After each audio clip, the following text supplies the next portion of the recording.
మీకు ఎప్పుడు పోతున్నాం 10,000 మంది పోతున్నాం సంబంధించండి ఏ కారణం అడగండి వాటర్ తాగండి ఎండకాలం ఫుల్ వాటర్ తాగండి శరీరం కాపాడుకోండి మీరు అందరూ సమాధానం తీసుకున్నా మంచి శుద్ధి పనిచేద్దామా మనకి ఉదాహరణలు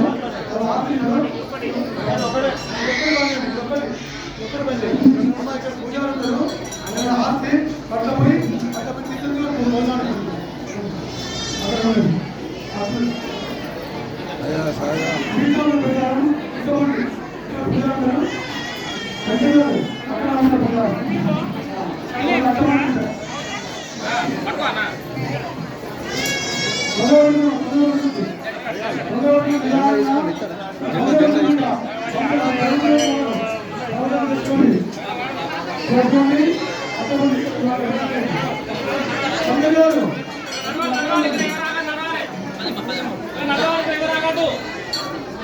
Gracias.